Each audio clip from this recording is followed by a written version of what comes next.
అందరికీ నమస్కారం.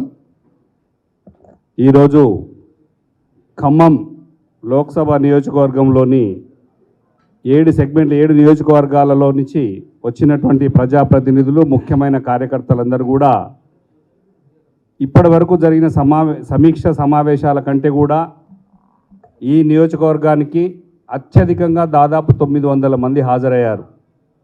వారందరికీ కూడా హృదయపూర్వక అభినందనలు, ధన్యవాదాలు తెలుపుకుంటూ, అందరం కూడా కష్టపడి ఎట్లా అయితే పోయిన ఎన్నికల్లో కష్టపడినప్పటికి కూడా ప్రతి ఒక్కరం కష్టపడినప్పుడు కూడా జనం నాడి కనుక్కోలేకపోయినప్పటికీ ఇప్పటికీ 40 రోజుల్లో ప్రజల్లో వచ్చిన మార్పు ఏమీ చేయలేరు అనేది ప్రజలు నిస్సహాయతో నిస్సత్వతలో ఉన్నారు. ఓటేసుకున్నాం కాబట్టి ఖచ్చితంగా భరించాల్సిందే అని 5 సంవత్సరాలు భరించాల్సిందే అనే దాంట్లో ఉన్నప్పటికీ ఈ రాబోయే పార్లమెంట్ ఎలక్షన్లో ఖమ్మం లోక్సభ నుంచి మేమందరం ప్రజాప్రతినిధులందరూ కూడా 7 శాసనసభ సభ్యులు అందరం కలిసి కూడా ఓడిపోయిన ఉన్న కమిటీ సభ్యులందరూ కూడా ఏకగ్రీవంగా తీర్మానం చేసుకొని అందరం కలిసి కూడా మా అన్న నామా నాగేశ్వరరావు గారిని ప్రతిపాదించడం జరిగింది. వారిని బ్రహ్మాండమైన మెజారిటీతో గెలిపించుకునే విధంగా 7 నియోజకవర్గాల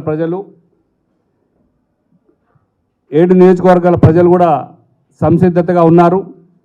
ఇక మిగిలింది ఇక్కడ ఉన్నటువంటి వర్కింగ్ ప్రెసిడెంట్ గారు కేటీఆర్ గారు, హరీష్ రావు గారు ఆధ్వర్యంలో జరిగిన మీటింగ్ సారాంశం ఇదంతా కూడా గౌరవనీయులు పెద్దలు కేసీఆర్ గారి దృష్టిలో తీసుకెళ్ళి అక్కడి నుంచి ఆశీర్వాదం పొందడమే తర్వాయి.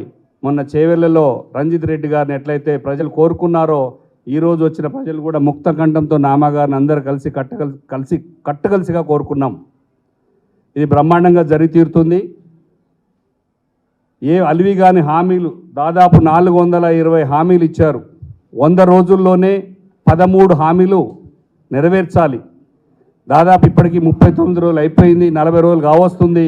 ఇంకా 60 రోజుల తర్వాత నెక్స్ట్ మంత్ ఎప్పటికో ఎలక్షన్ కోడ్ వస్తే ఆ కోడ్ను చూపించేసి ఎలక్షన్ అయిపోయేదాకా కూడా టైం పాస్ చేసే విధంగా ప్రయత్నాలు జరుగుతున్నాయి. ఇవన్నీ ప్రజల్లోకి తెలియజెప్పే విధమే ఈరోజు సమీక్ష సమావేశం బ్రహ్మాండంగా జరిగింది. ప్రజలు కూడా అవే చెప్పారు, దాన్ని మేము సహించమని. నిజానికి కూడా చిత్తశుద్ధి ఉంటే సంక్షేమ పథకాలు కానీ, స్కీమ్స్ కానీ, పెన్షన్లు కానీ ఏవైనా ఇవ్వాలంటే ఇప్పటిదాకా ఉన్నది కూడా ప్రభుత్వమే కదా, ఇప్పటిదాకా పాలించింది ప్రభుత్వమే కదా, అధికారులే కదా. ఈ లిస్టు ప్రకారం 2000 మేము ఇచ్చిన స్కీమ్ని మీరు 4000 అనౌన్స్ చేశారు, అది ఇవ్వచ్చు కదా. తర్వాత మీరు రేషన్ కార్డులు కానీ, అప్లికేషన్లు కానీ ప్రాసెస్ చేసుకొని కంటిన్యూ తర్వాత చేసుకోవచ్చు. ఇవి పెంచే విధంగా చేయకుండా తాత్సారం చేసే విధంగా దరఖాస్తుల రూపేణ ఎన్నికల కోడ్ వచ్చేదాకా టైంపాస్ చేసే కార్యక్రమం మొదలుపెట్టారు. దీన్ని ప్రజలు గమనిస్తున్నారు. ఇవన్నీ కూడా దృష్టిలో పెట్టుకొని రాబోయే పార్లమెంట్ ఎలక్షన్లో ఖచ్చితంగా కూడా 17 నియోజకవర్గాల్లో ఖచ్చితంగా 16 గెలిచే విధంగా బీఆర్ఎస్ పార్టీని, కేసీఆర్ గారిని ఆశీర్వదించడానికి ప్రజలు సిద్ధంగా ఉన్నారు. ఎందుకంటే ఒక్కసారి కేసీఆర్ గారు ముఖ్యమంత్రిగా లేరు అని ప్రజలు చూసేసరికే ఆలోచనలు పడ్డారు. ఇప్పుడన్నా ఖచ్చితంగా మనం కారు గుర్తుపై ఓటేసి బీఆర్ఎస్ పార్టీని కాపాడుకోవాలని కార్యకర్తలు, ప్రజాప్రతినిధులు, రైతులు, ఓటర్స్ అందరూ ముక్త కంఠంతో చూస్తున్నారు. ఇది ఖచ్చితంగా జరిగి తీరుతుంది. తెలంగాణలో నిజంగా కూడా లోక్సభలో నామా అన్న ప్రతిసారి లోక్సభలో మన వాణి తెలంగాణను వినిపించేది కూడా అన్ననే. ఇక్కడ లెక్క కూడా ఉంది, అత్యధిక సార్లు కూడా తెలంగాణ గురించి కొట్లాడింది లోక్సభలోనైనా రాజ్యసభలోనైనా బీఆర్ఎస్ పార్టీ మాత్రమే. ఇది ప్రజలందరికీ కూడా తెలుసు.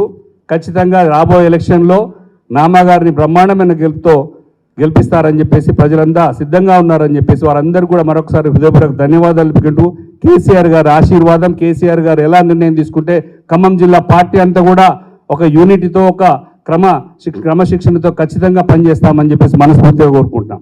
జై తెలంగాణ.